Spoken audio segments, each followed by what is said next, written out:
Juga kita akan sediakan seperti apa intipan isi di dalamnya. Kang Maman, tapi saya mau buka pertanyaan pertama dulu deh. Kenapa Kang Maman inspirasinya apa untuk menuliskan buku ini? Khususnya karena bukunya dikhususkan untuk perempuan dan dalam format kumpulan quotes, tidak seperti buku-buku sebelumnya. Oke. Saya tidak pernah menemukan buku bicara tentang hijabers yang ditulis oleh laki-laki waktu itu. Ya juga sih. Itu yang pertama.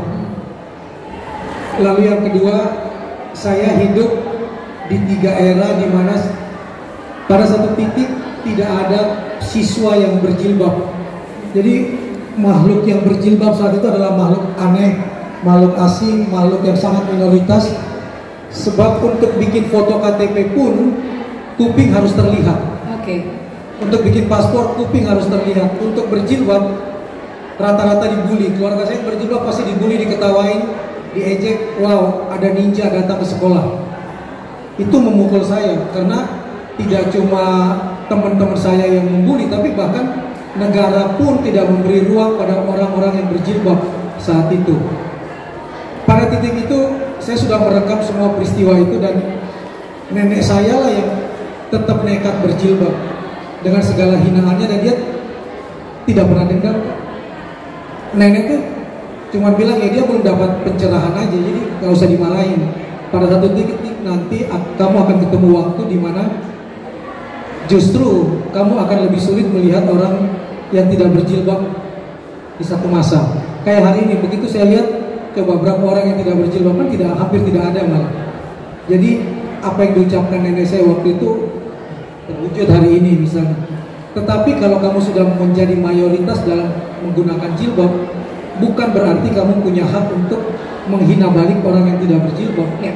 Itu poin yang diajarkan oleh nenek saya. Jadi ini adalah pilihan moral kita. Ya. Jadi biarkan saja orang memilih hal tersebut dan jangan menciptakan sebutan-sebutan yang mengatakan berarti saya ahli A, dia ahli B. Saya pasti masuk surga, dia tidak pasti masuk surga. Itu hak prerogatif Allah. Tetapi kalau ada saudaramu, ada keluargamu yang berhijab, ya dukung dia, beri kebesaran hati buat dia. Dan alhamdulillah istri saya awalnya nggak berjilbab, anak-anak saya awalnya nggak berjilbab. Saya tidak pernah memaksa. Saya masukkan ke tempat-tempat di mana mereka bisa berdialog. Dan karena dialog-dialog itulah buku ini lahir. Saya merekam dari apa yang dikatakan oleh anak saya. Jadi buku ini kemudian terbit hanya karena saya tanya ke anak saya, kok tiba-tiba kamu berjilbab? Kaget aja sayanya kan. Kaget bukan berarti kemudian marah. Tiba-tiba di dalam rumah ada orang berjilbab, sayanya yang bingung. Lalu anak saya dengan tenang mau megang tangan saya dan cuma bilang, I cover my hair, not my brain. Itu kata kuncinya. Saya menutup rambut saya menutup aurat saya, tapi saya tidak menutup akal pikiran saya. Sejak saat itu saya langsung mengatakan oke, saya dukung. Itu poin pertama yang paling menohok dan itu yang kemudian melahirkan menjadi awal dari buku 99 Mutiara Hijabers ini. Sisanya kan kita ngobrolin nanti, tapi saya mau ke ilustrasinya dulu. Jadi teman-teman yang dilihat di belakang layar kita ini adalah salah satu contoh quotes atau kutipan yang ada di dalam buku ini. Jadi semuanya bentuknya adalah quotes, catatan pendek begitu ya. Lalu diilustrasikan dengan sangat cantik oleh Teteh Asti yang ada di sebelah sini. Gimana ceritanya awalnya ketemu Kang Maman dan Teteh Asti, dan bagaimana Mbak Asti kemudian merepresentasikan semua keseluruhan isi itu, idenya, ilustrasinya, oh jadi kayak gini, jadi kayak begitu, warnanya akan ada di palet ini misalnya. Silakan. Saya dia. Teteh Asti? Pokoknya ketika saya menulis ini saya mengatakan saya mau ada perspektif perempuan di dalamnya supaya seimbang, dan saya mau perspektif perempuannya dalam bentuk ilustrasi gambar. Lalu dikatakanlah ada seorang arsitek yang kalau membuat ilustrasi luar biasa. Saya nggak mengenal orang itu gitu. Begitu saya lihat fotonya, loh, kok saya dipasangkan sama anak SMA kecil kecil ribut. Ini serius nih. Dia bilang serius, itu insinyur loh, arsitek loh. Oke. Kemudian dipertemukan, lalu saya cuma bilang sama Asti, saya cuma ngasih naskah ya. Kamu yang terjemahkan dan saya tidak akan pernah memprotes dan tidak akan pernah mau mengubah. Dan dalam prosesnya juga begitu ya. Saya nggak pernah protes, pokoknya saya terima jadi dan enak dong Teh Asti ya, langsung Dia ACC yang kemudian mengerjakan. 100%. Karena buat saya satu, Oke. kalau saya memaksakan kehendak saya, ngapain pakai beliau? Iya juga. Dan perspektif perempuannya diambil dari Dan saya rugi. Rugi dalam arti kita udah berdua, kok perspektifnya tunggal. Baik. Buat saya ketika berdua ya perspektifnya harusnya 2, 4, 6, 8, 10. Ya, Dan saya mencintai keberagaman itu sehingga saya lepas. Oke. Itu terserah Asti memilih warna, memilih tulisan. Asti, boleh dong dijelaskan nih, mungkin teman-teman juga sambil bisa lihat nih Kang Maman. Jadi seperti ini kira-kira desainnya. Lalu kemudian di dalamnya juga masih ada ilustrasi yang lainnya, termasuk cover, karena covernya kan ada sudah dua ganti berganti cover ya. Yang pertama adalah warna biru hardcover, yang sekarang yang seperti ini. Silakan, ide keseluruhannya seperti apa untuk ilustrasinya? Untuk yang pertama untuk keseluruhan di dalamnya ya. Jadi waktu itu Dika kan menghubungin aku dari Instagramnya. Kemudian dikenalkan dengan halaman. Tentunya pas aku dapat kabar itu, wah keren banget. Karena belum pernah bikin buku. Maksudnya belum pernah bikin ilustrasi buat buku. Jadi ini ilustrasi pertama untuk buku. Dikasih waktunya juga waktu itu gila banget ya teman-teman ya. Tega. 1 bulan 45 gambar. 1 bulan 45 gambar banget ya. Ayo, ya kan? 1 bulan 45 lembar. Dan Itu ini 5 gambar. Dan kira-kira saya tiap hari menelpon dia untuk meminta hasil. Mudah-mudahan suaminya tidak merasa terganggu. Ada di sini masih. dan buku ini kira-kira ada 175-an halaman ya, kira-kira seperti itu dan sangat colorful di dalamnya. Cewek banget lah gitu Cewek ya banget. teman-teman ya. Nah, kalau tentang warnanya, konsep ilustrasinya, dapat inspirasi dari mana? Jadi ini kan dibikinnya 2015 ya. Ya.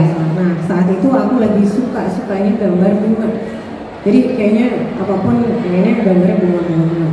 Kemudian ketika ada project kayak gini, aku langsung bilang wah terlampiaskan nih keinginan gue gambar bunga. Dan banyak lagi, nggak cuma bikin Banyak 1, 2 gitu, nggak langsung kan? Nggak jadi seneng dulu, baru mikir gitu. Oke. Harusnya kan mikir dulu baru seneng ya. Nah, jadi pas waktu ngerjain ini karena belum bisa digital juga, jadi ini semuanya manual pakai cat air. Pakai cat air. Cat air lumayan ya. lumayan banget gitu. Tapi tuh so far aku bersyukur banget dapat kesempatan ini karena waktu itu salah satu mimpi aku tuh memang bikin buku kan, maksudnya bikin ilustrasi untuk buku. Jadi kita dapat tawaran ini berarti ya itu rezeki dari Allah. Gayung bersambut ya, jadi langsung oke deh kamu bikin kayak gimana interpretasinya, dikonsepkan seperti ini, Jadi dikasih kebebasan itu yang paling penting. dikasih kebebasan. Dikasih Dan kebebasan. Dan ini buku kolaborasi saya pertama. ya, Berdua, saya nggak pernah nulis Iya. berdua. Dan kemudian begitu saya lihat hasilnya bagus 45, biasanya kan ilustrator tuh dibayar di depan truk cuma sebagai ilustrator bukan sebagai penulis. Lalu begitu saya lihat sedemikian dahsyatnya ilustrasinya, saya bilang tidak adil kalau penulisnya disebut cuma Kang Maman.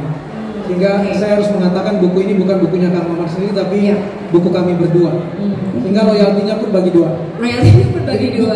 Mana dulu dong royaltinya bagi dua loh, Kang Maman ini langsung straight forward di depan. Biasanya ilustrator kan cuma pelengkap. Iya, Buat saya jadi- tidak. Dia adalah orang yang di depan. Biasanya penulis siapa, ilustrator siapa, tapi ini bukunya adalah Kang Maman dan Asti Hussein. Di covernya pun langsung dua Di depan nama. langsung dua nama. Kemudian Oke. ini harus hidup sehingga Iya. beberapa kali kita menghidupkannya dalam bentuk lain, bukan buku. Kami ke Lahat di Sumatera Selatan, kita bikin latihan melukis seperti ini di tas. Oke. Di tas, kemudian orang boleh bawa pulang tas itu setelah Iya. latihan melukis.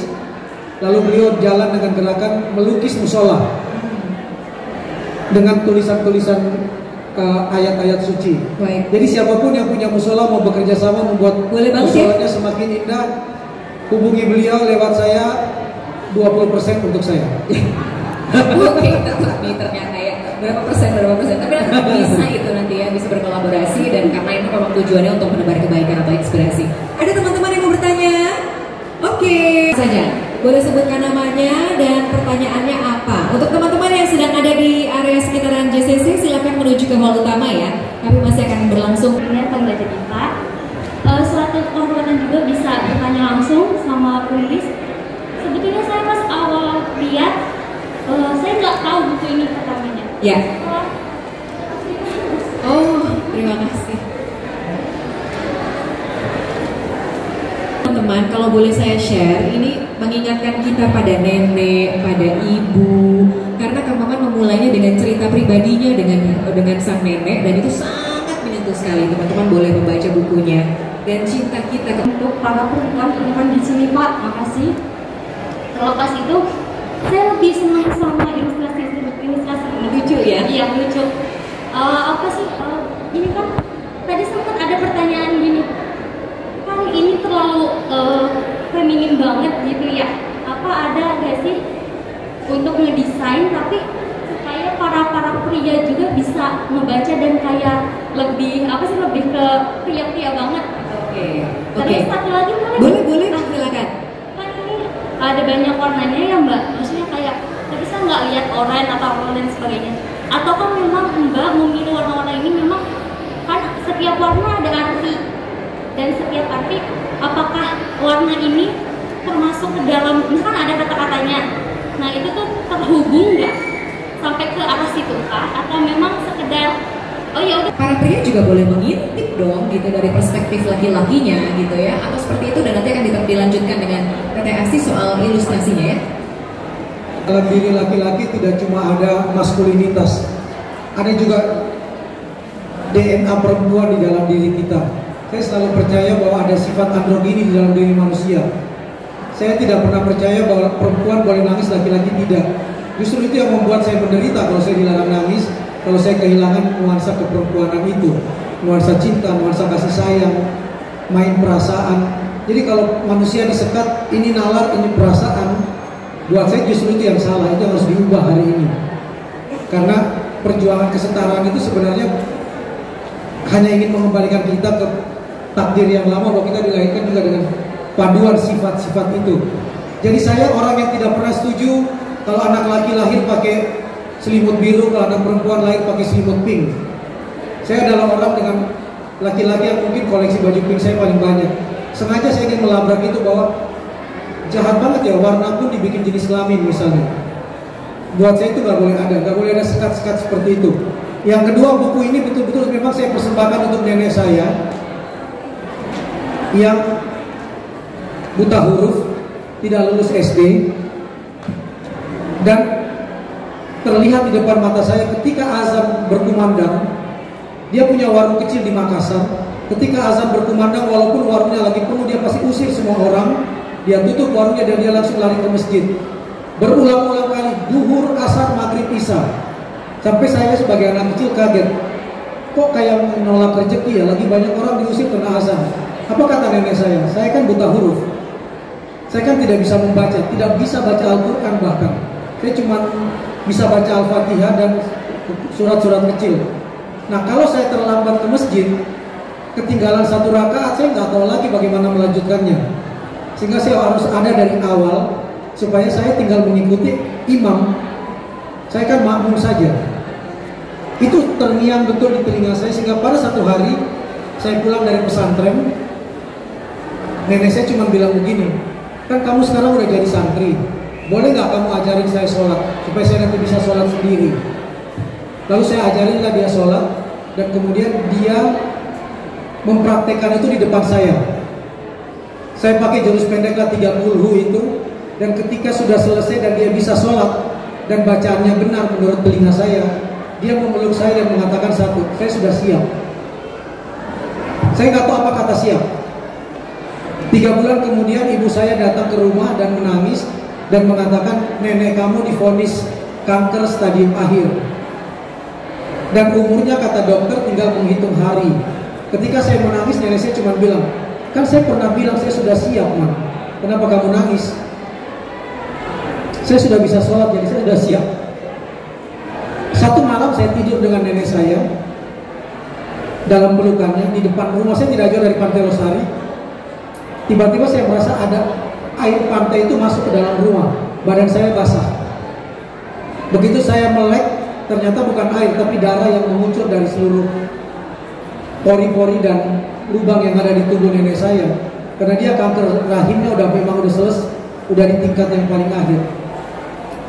Saya mau teriak, nenek saya cuma tutup mulut saya dan cuma bilang, kan nenek udah bilang siap, kamu kan yang ngajarin saya sholat, jadi lebih bagus kamu terus aja la ilaha illallah terus menerus, gak usah bangunkan orang lain. Ketika saya mengucapkan kalimat itu, nenek saya meninggal dalam pelukan. dia tidak boleh hilang dalam kenangan saya. Dia harus abadi dalam kenangan saya. Dan inilah yang membuat saya, nenek saya boleh pergi sudah lama, tapi dia tetap hidup karena ada buku ini. Jadi memang kenangan inilah yang saya coba abadikan, bahwa dialah yang membuat saya punya pikiran seperti hari ini. Dialah yang mengingatkan kepada saya bahwa kalau kamu sudah berpasrah pada dia, ya kamu jangan setengah-setengah. Nenek saya itu cuma mengajarkan begini, kalau kamu sudah menjalankan sholat itu kamu cuma melaksanakan sholat ya. 5 kali sehari itu kamu cuma melaksanakan sholat. Tapi yang jauh lebih penting dari melaksanakan sholat adalah menegakkan sholat ya. Apa bedanya nih? Menegakkan sholat itu setelah kamu sholat, benar nggak ayat-ayat semua yang kamu ucapkan di sholat itu kamu laksanakan dalam kehidupanmu? Kalau tidak, kamu cuma melaksanakan sholat tapi tidak menegakkan sholat. Kamu baca wal asri dalam sholatmu, di belakangnya mengatakan kan tidak cukup beriman dan beramal saleh, tapi saling mengingatkan dalam kebaikan, dalam kebenaran dan dalam kesabaran. Benar nggak kamu sudah sabar? Kalau kamu masih belum sabar dalam hidupmu sehari-hari, ya kamu belum menegakkan sholat, kamu baru melaksanakan sholat. Nenek saya buta huruf mengatakan itu pada saya. Dan itulah yang saya coba abadikan di buku ini. Dan dituliskan di bagian awal ya, untuk teman-teman yang mau membacanya. Boleh kita berikan tepuk tangan dulu nih teman-teman. Terima kasih banyak. Jadi inspirasi itu bisa diambil dari mana saja, dari kenangan-kenangan kita di masa lalu, khususnya tentang ibu, perempuan, nenek dan lain sebagainya, itu dituangkan dalam buku ini. Kalau tadi soal pembaca pria, lalu kemudian ilustrasi, boleh dijelaskan sedikit ini Mbak Asti juga. Kalau pertanyaannya jangan yang bikin menangis. Gak bisa langsung ngalir ya ternyata ya. Makasih. Silakan Mbak Asti. Kalau misalnya, berarti aku jawab dari desain ya, dari desain. Oke. Jadi, oke. Contohnya misalnya yang ini aja ya. Jadi sebenarnya tuh isinya tentang teksnya sendiri tentang pikiran itu. Jadi aku waktu dulu aku dicoba divisualisasikannya bahwa pikiran manusia itu kan berwarna ya, nggak satu aja, nggak cuma hitam aja, nggak cuma putih, nggak cuma hitam. Dan kemudian berhubung ini tentang perempuan, untuk perempuan tapi dari laki-laki, jadi aku mencoba dari dua sisi itu aja nih. Terus kalau misalnya teman-teman ngelihat dari bukunya itu sebetulnya itu ada sequence-nya. Di depan ada orange, ada oranye, ada biru. Aku suka banget perpaduan oranye biru. Ada juga aku pilih yang hitam tuh lebih sendu gitu kan. Di situ teksnya tuh lebih sendu, lebih atau kalau yang misalnya warna hitam dikit katakanlah ya, ini kan bicara tentang surga ya, apakah mungkin lebih deep, lebih dalam? Dan aku pikir surga itu nggak perlu digambarkan dengan berwarna-warna karena kita udah tahu pasti seperti itu. Kalau warna hitam aku yang pesen gitu ya. Itu simbol gelap. Baik. Justru dalam gelap lah kita bisa melihat cahaya itu lebih terang. Kita mikirnya kayak gitu. Itu yang saya munculkan sehingga kadang-kadang kita melihat surga itu justru dalam gelap itu. Kalau nanti baca buku saya tentang sindikat perdagangan manusia yang Ray itu, bagaimana orang-orang dalam kegelapan justru malah setiap melihat cahaya kecil dia merasa menemukan surga itu. Jadi definisi surga itu dia lihat justru dalam keadaan menderita dan tiba-tiba menemukan asa itu, dan asa itulah surga. Dan itu terwujud dalam warna-warna ilustrasi. Iya, dan warna-warna ilustrasinya itu. Dan kalau aku selalu mikir nggak pernah ada batasan warna dan nggak pernah salah dengan warna. Kalau menurut pendek pemahaman aku ya, dan aku selalu kayak gitu orangnya. Jadi nggak ada tuh yang namanya teori warna ini dengan ini. Harus begini, harus begini. Nggak ada. Karena eksplorasi aja. Betul, karena warna di bumi juga sebenarnya ada latihan mainnya kan yang harus A dengan B atau C dengan D gitu. Jadi aku berusaha memadukan warna yang menurut aku pribadi enak banget buat dilihat gitu. Mungkin kalau misalnya nggak ada, misalnya teman-teman ngerasa itu nggak ada dasarnya, justru itu dasarnya. Nggak terlalu banyak aturan sehingga nggak mikir terlalu banyak. Kalau terlalu banyak mikir ya tidak bisa dituang. Thank you, Dasi. Ini alasan anak saya berhijab. Boleh dibacain nggak, Kang? Boleh. Hijab adalah simbol privasi dan kemuliaan pribadi, lambang otonomi moral dan kedaulatan diri yang teramat layak dihormati. Boleh berikan tepuk tangan teman-teman. Kira-kira gambarannya seperti ini ya, kutipan-kutipan yang ada di dalamnya. Jadi bentuk-bentuk pemaknaan tidak dalam kutipan yang sangat singkat, tapi ada juga yang lebih panjang bahkan tulisannya, tapi tidak panjang-panjang sekali gitu. Jadi lebih apa ya, lebih enak untuk dinikmati dalam situasi mungkin baca-baca cepat gitu ya kalau untuk konsepnya. Oke, berikutnya boleh yang ingin bertanya, Mas. Assalamualaikum warahmatullahi wabarakatuh. Waalaikumsalam, selamat datang. Selamat datang kembali. Perkenalkan, nama saya Adrian Ramadan, bisa dipanggil Adrian. Adrian, oke. Selamat, dengan senang hati kami bertemu kembali. Sebelum lama di pesantren kami belum bertemu, masih ingin banyak tahu tentang pengalaman ini. Benar sekali. Kebetulan di Gramet ini ketemu buku baru yang ditulis oleh Kang Maman, yang tadi sinopsisnya sempat Adrian sendiri ada kutipan Minas Zulumati ilan Nur. Bisa Kang Maman menjelaskan tentang kutipan ini? Maksudnya mungkin ada beberapa penafsiran berbeda di antara kita supaya lebih paham dan lebih jelas. Kurang lebihnya mohon maaf. Sekian, wassalamualaikum warahmatullahi wabarakatuh. Nur itu tujuan manusia, betul tuh, menjadi membawa manusia dalam kegelapan menuju cahaya. Buat saya, apa sih definisi menjadi rahmatan lil alamin? Minaz zulumati ilan nur. Lalu dari mana kalimat itu saya dapatkan pertama kali? Dengan segala hormat, saya justru tidak tahu itu ada di Al-Quran tadinya. Saya justru tahu itu dari bukunya Raden Ajeng Kartini. Raden Ajeng Kartini menerjemahkan itu sebagai itulah tugas para pendidik, membawa orang dari kegelapan menuju cahaya, dari gelap menuju terang, dari bodoh menuju cerdas. Makanya surat-surat dia dikumpulkan menjadi judulnya Habis Gelap Terbitlah Terang. Dan dia kutip dari Al-Baqarah bahwa ini tugas kami. Dan inilah simbol rahmatan lil alamin. Dan itulah yang saya pakai untuk kegiatan literasi saya, gerakan literasi saya. Jadi saya selalu berterima kasih pada surat-surat Kartini karena ada kalimat-kalimat yang dia kutip, yang dia dapatkan dari gurunya Kiai Haji Soleh Darat, yang kemudian saya kejar, dan sampai hari ini saya masih berhubungan dengan keluarga besarnya Raden Ajeng Kartini. Saya masih sering bolak-balik ke Jepara bertemu dengan Ibu Mimi, itu neneknya Raden Ajeng Kartini yang masih hidup saat ini. Dan dia selalu mengingatkan saya, Kang, jangan pernah berhenti melakukan gerakan literasi dan selalu bawa kalimat Minaz Zulumati ilan Nur ini. Jadilah terang, jadilah cahaya. Terima kasih banyak. Oke, selamat datang untuk teman-teman yang barusan hadir dalam buku ini, teman-teman, dan diilustrasikan oleh Kak Tere Asti. Mungkin boleh dibuka juga. I covered my hair, not my brain. Itu digambarkan dalam sosok perempuan juga ya, sedang menggunakan hijab. Mungkin boleh diceritakan tentang kutipan itu, karena kita bicara tentang banyak sekali sosok inspirasi perempuan di dalamnya.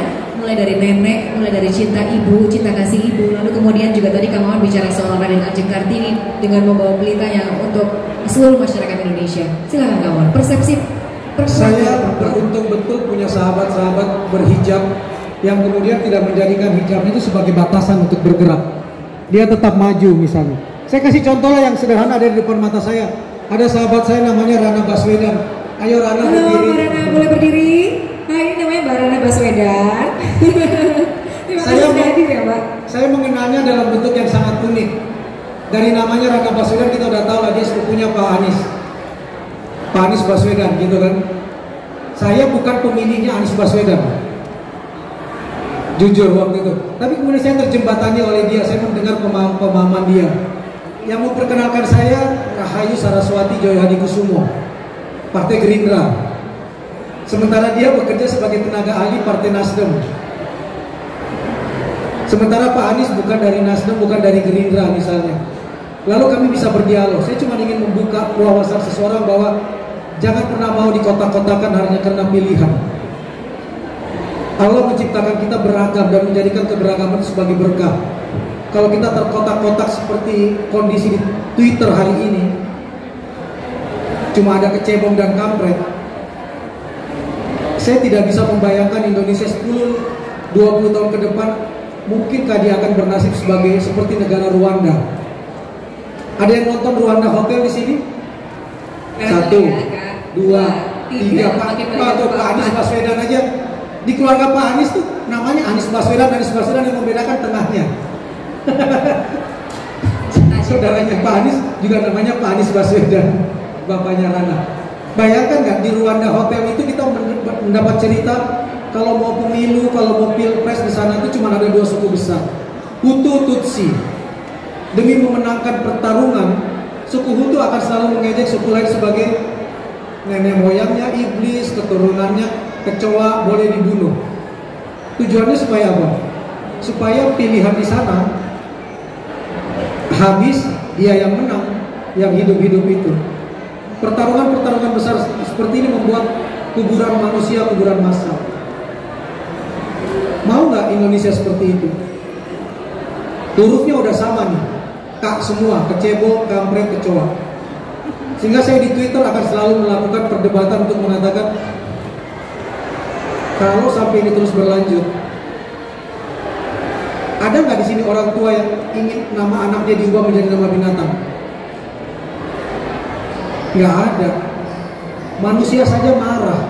Gimana dengan Allah yang menciptakan kita semulia-mulianya makhluk, lalu disebut dan diturunkan derajatnya menjadi binatang? Kalau sampai Allah menurunkan murkanya, yang salah tuh kita-kita nih, yang telah melecehkan makhluk ciptaannya, dia yang paling sempurna. Dan itulah yang semua kemudian saya kritik di sana.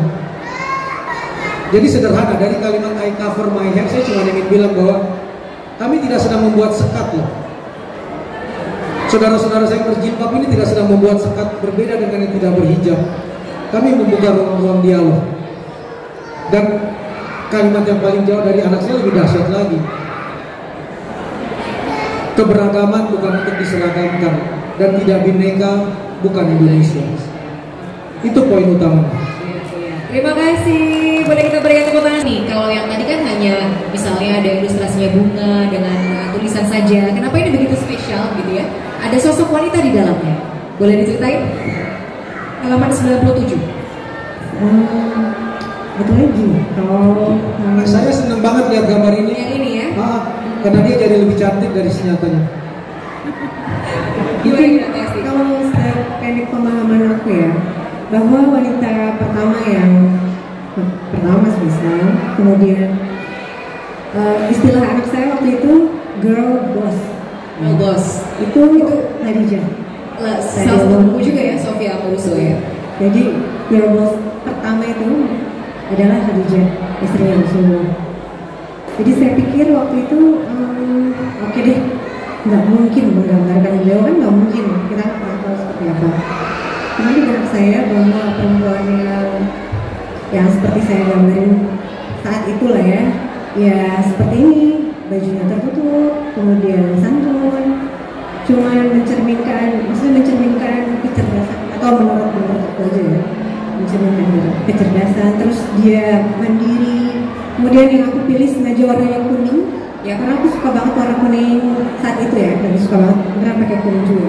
Karena kuning tuh hangat, cerah, positif gitu. Iya. Jadi vibe-nya pengennya kayak gitu. Jadi aku mikir, oh oke deh seperti ini. Terus dan seperti yang kawan bilang, pakai kerudung itu bukan bukan sesuatu yang membuat kita terbatas. Aku juga suka ngobrol sama adik aku tuh tentang kerudung tuh seperti itu, bahwa kerudung sendiri pun bukan bukan seperti kalau pakai kerudung berarti A, atau kalau pakai kerudung berarti B, enggak juga. Atau bisa juga kalau udah pakai kerudung nggak bisa apa-apa, misalnya kayak gitu. Makanya akhirnya seperti itulah yang aku gambarin. Jadi pemaknaan berhijab dalam buku ini Kang Mas. Kalau saya boleh bacakan teman-teman, satu kutipannya berbunyi begini: berhijab bukan karena gaya, tapi karena cinta padanya dan pada Islam, agama yang diyakini kebenarannya. Boleh dijelaskan sedikit soal ini Kang Maman? Satu hari anak saya berulang tahun, yang perempuan. Saya ingin memberikan kejutan, karena dia tidak pernah meminta baju dan lain sebagainya, dia beli sendiri. Saya tahu baju-baju yang dia pakai, yang dia beli itu harganya 150, paling mahal 200.000. Tiba-tiba pada hari itu saya datangi seorang desainer terkenal dan saya membeli bajunya lengkap, harganya 5 juta. Cuma ingin bikin senang anak aja, ceritanya bikin senang. Begitu saya bawa ke rumah, anak saya kemudian cuma mengucapkan terima kasih, tapi dia menjawab satu, kalau saya pakai itu bukan saya.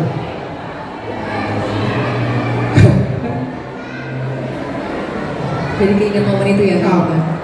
Kalau saya pakai itu bukan saya. Kalau saya pakai itu di tengah-tengah komunitas saya cuma akan tampil gaya. Sementara saya berhijab bukan untuk gaya. Saya berhijab untuk yang di atas. Jadi terima kasih udah kasih hadiah itu. Boleh nggak baju itu saya kasih ke seseorang yang membutuhkannya. Dan dia kemudian menyerahkan baju semahal itu ke saudaranya, ke temennya yang yatim piatu. Dan itulah yang membuat saya memasukkan kutipan ini sebagai inspirasi. Sehingga dia bilang, kalau bapak cuma ingin membeli baju hanya untuk supaya saya gaya, mending bapak kasih duitnya aja deh, kena 5 juta itu buat saya 25 baju. Dan itu pilihan saya. Jadi jangan suruh saya mencari pakaian untuk menarik perhatian orang. Saya ingin berpakaian untuk menarik perhatian Allah. Esensinya ya. Terima kasih banyak. Dan juga tidak ada paksaan di dalamnya. Kita perlu kasih underline di situ. Oke teman-teman, adakah yang ingin bertanya kembali? Selamat waktunya Mbak. Juga selamat buat Kang Maman yang selalu ada di dunia literasi, dan juga Mbak Indri yang selalu bisa mengangkat suasana. Saya tertarik dengan judulnya 99 Mutiara Hijab. Apakah itu menyimbolkan Asmaul Husna gitu untuk lebih menguatkan pribadi keislaman? Terus yang kedua, sekarang mulai banyak sekali tampil sosok-sosok yang memang mulai berhijab dengan proses yang panjang di Indonesia dan juga dunia gitu, dan juga banyak tokoh-tokoh. Saya jadi ingin bertanya dalam buku ini, apakah pesan-pesan ini untuk mengajak bahwa sebenarnya berhijab itu salah satu pilihan bagi seorang muslimah dengan prosesnya, atau yang kedua, sometimes ya hijab itu jadi more fashionable, ya kan? Apalagi sekarang kan festival-festival Muslim Fashion Week dan sebagainya sudah mulai banyak. Nah, bagaimana menurut Mbak fenomena ini?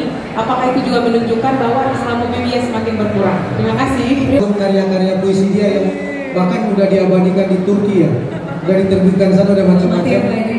Saya jadi juri aparat sipil negara terbaik di Indonesia. Salah satu aparat sipil negara terbaik di Indonesia yang terpilih adalah dia. Wih, tepuk tangan dulu untuk perempuan-perempuan yang menginspirasi. Jadi bayangkan ada ajang aparat sipil negara terbaik dan pemenang-pemenangnya tidak dilihat dari pakaiannya. Yang berhijab, yang tidak berhijab, bukan dilihat dari itu, tapi dari integritas dan karyanya. Itu saja sudah membuka ruang untuk itu. Jadi terima kasih sudah memberikan jawaban itu. Pertanyaan ini, saya selalu menganggap bahwa banyak sekali pintu menuju ke sana. Jilbab fashion, Muslim Fashion Week atau apapun namanya, buat saya cuma pintu-pintu yang disediakan oleh Tuhan saja. Saya diajarkan betul oleh Gus Dur, orang yang paling saya hormati, yang membuat saya bisa berhaji berulang-ulang karena doa dia, dan berhajinya gratis itu karena doanya Gus Dur kepada saya.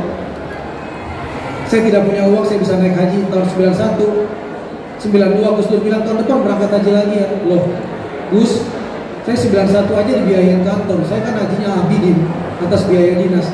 Dia cuma bilang, pokoknya tahun depan hajikan bapakmu. Iya, tahun depan saya berangkat haji lagi dengan gratis. Dan terus menerus. Jadi saya sangat menghormati dia, selalu bilang begini, kita melihat sesuatu tergantung mindset kita, Pak. Kamu mau datang ke tanah suci tapi mindsetmu mau melihat hal yang negatif, akan ketemu. Tapi saya ke New York, saya bisa bertemu tuh dengan perempuan berjilbab, karena yang saya pikirkan saya bisa bertemu dengan perempuan berjilbab di sana. Jadi yang membentuk dirimu adalah mindset kamu. Terserah kamu yang menentukannya. Pilihan kepada kamu. Dan habis itu tanyakan ke hati kamu. Dan sehingga saya menganggap ini sebuah proses. Istri saya baru berjilbab setelah anak saya masuk TK. Berarti umur saya menikah 92, anak saya masuk TK 95, 96, 4 tahun. 96 istri saya lahir tahun 65. Artinya setelah berumur 31. Dia datang dari orang yang sangat metropolis. Saya buka saja. Istri saya anak gubernur Bank Indonesia 10 tahun, anak menteri perdagangan 5 tahun. Lebih banyak di luar negeri. Tetapi kemudian dia mendapat hikmah berjilbab ketika mengantar anaknya sekolah di pondok gede, TK kecil namanya TK Ikro. Dan kemudian ketika datang ke sana dengan baju tidak berhijab, bertemu dengan guru-guru dan orang tua yang berhijab, dia bukan merasa risih, dia merasa kok kok saya melihat kenyamanan, keademan di sana ya. Tapi dia tidak langsung kemudian menutupi hanya karena malu dan karena semuanya berjijab. Dia lewat proses yang panjang untuk kemudian memilih. Dan kemudian dia sosiolog yang memilih menjadi apa hari ini? Menjadi guru ngaji. Saya baru tahu 1 minggu sebelum ayahnya meninggal, saya dapat info dari orang-orang yang mengatakan kebahagiaan saya paling besar adalah ketika mengetahui ada anak saya menjadi guru ngaji. Seorang yang jarang hidup di Indonesia, pernah jadi gubernur Bank Indonesia, pernah jadi menteri, mengatakan kebanggaan luar biasa pada anaknya adalah ketika anaknya menjadi guru ngaji, bukan menjadi orang lain di luar itu. Dan buat dia itu pilihan. Dan itulah yang terekam dalam buku ini, dalam kenangan saya. Jadi kalau mau ditanya apakah saya penulis buku ini, bukan. Saya pencatat buku ini. Yang menulis adalah perempuan-perempuan yang ada di sekitar saya, termasuk inspirasi. Yeay. Asmaul Husna barangkali? Iya, itu menggambarkan Asmaul Husna dan 99 poin tentang perempuan-perempuan yang berhijab di sekeliling saya.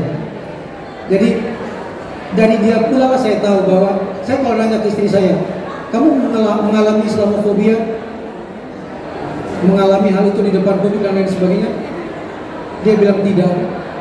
Mindset aja yang membentuk kita Islamofobia.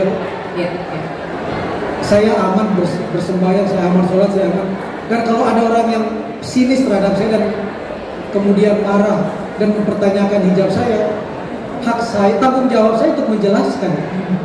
Bukan malah kemudian menciptakan barikade, menciptakan barrier, menciptakan pembatas lagi. Berarti tugas saya, Tuhan meminta saya untuk menjelaskan hal ini.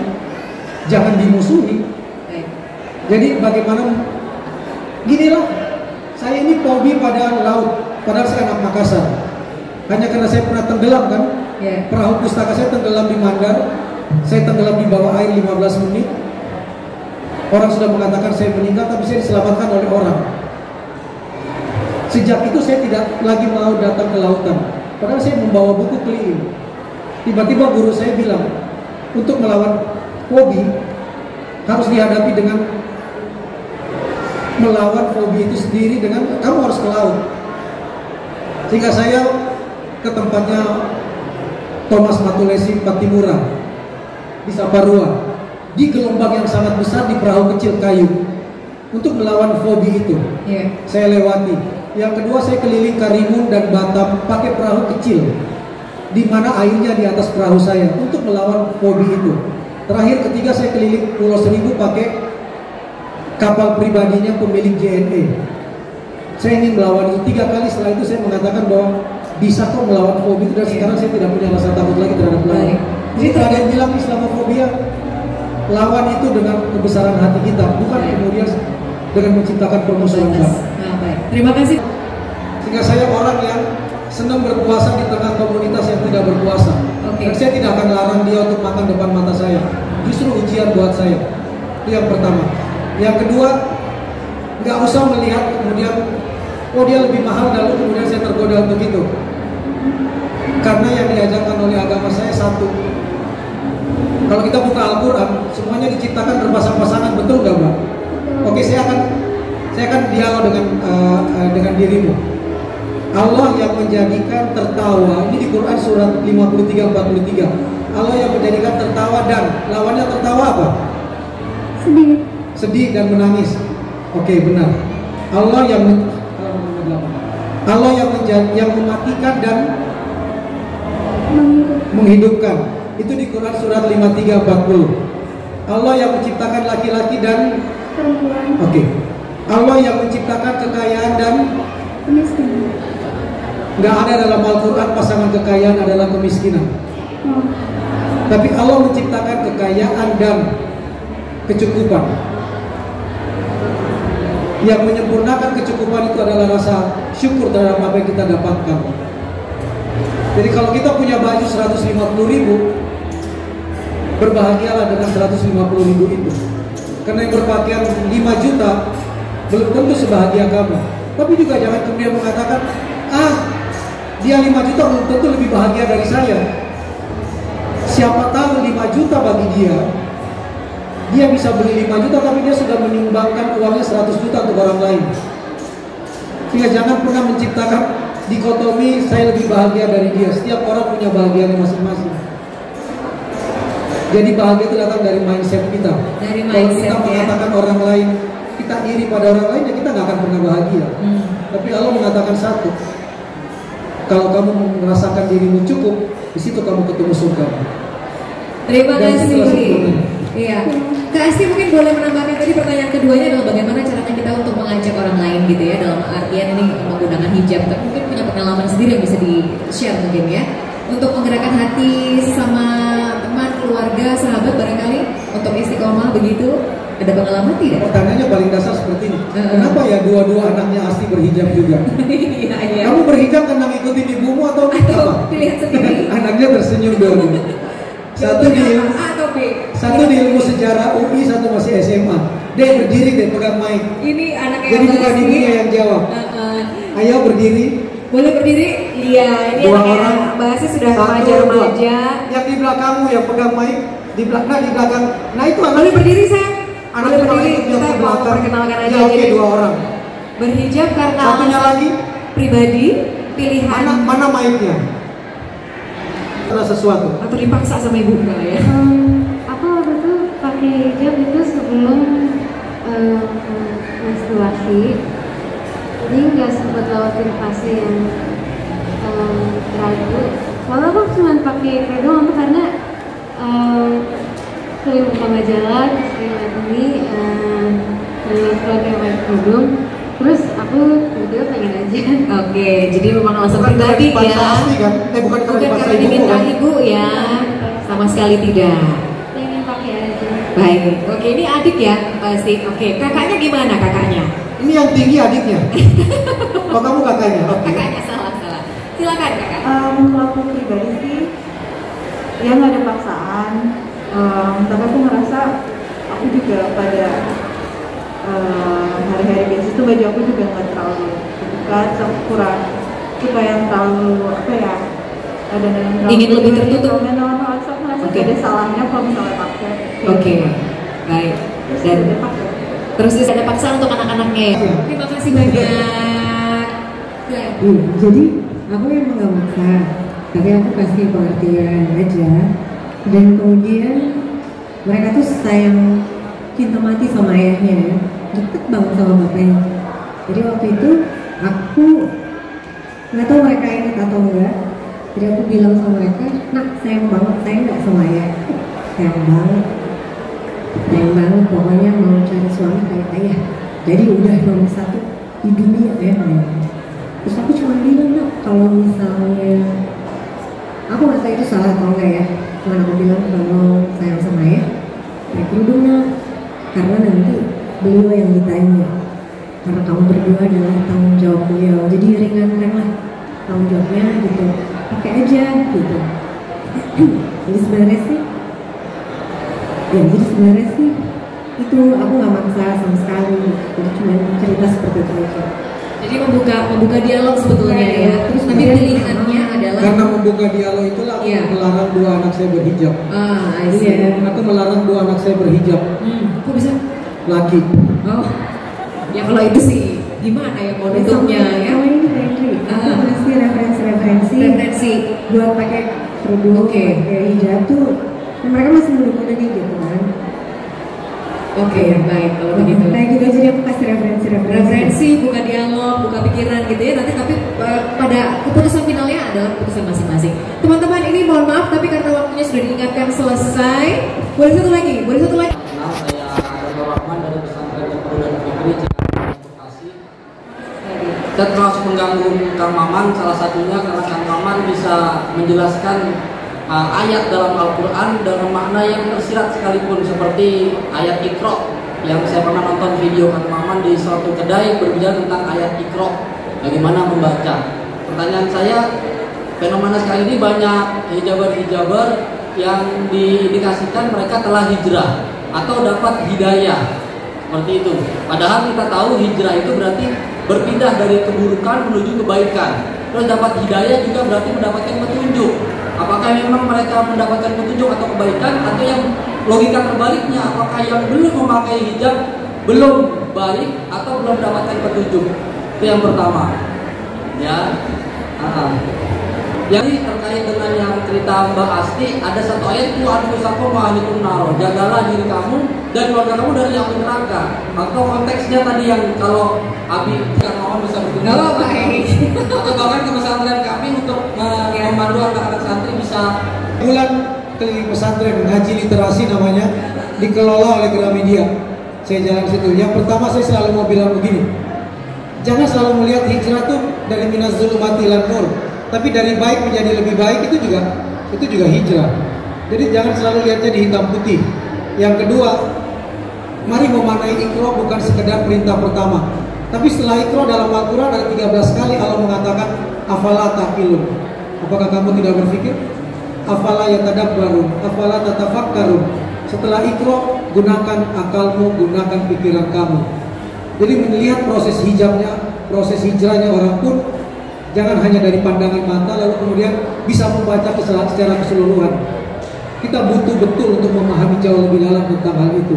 Baik, sehingga saya nggak pernah bikin dikotomi hitam dan putih. Ya. Saya selalu mengatakan bahwa pelangi indah itu justru karena berwarna-warni, bukan karena dua warna. Terima kasih. Buat definisi memaksa itu berarti wajib dan tidak. Saya selalu menganggap bahwa kalau kamu ingin melarang anak kamu tergantung pada handphone, iya, ibunya juga jangan terus-menerus pegang handphone.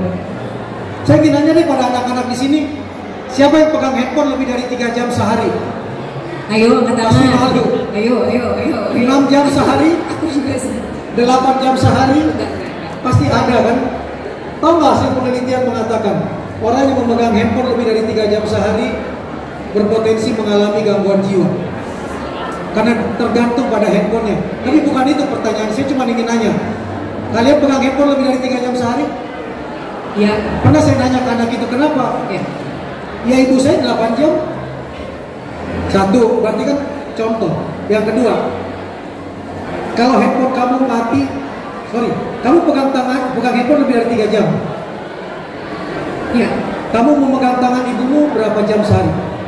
Kurang dari itu ya. Ada yang lebih dari 5 menit? Hampir tidak ada. Pertanyaan saya sebagai sekaligus penutup. Silakan. Handphone meninggal, handphone habis baterainya, kamu bisa charge. Ibu kamu berpulang, kamu bisa charge nih.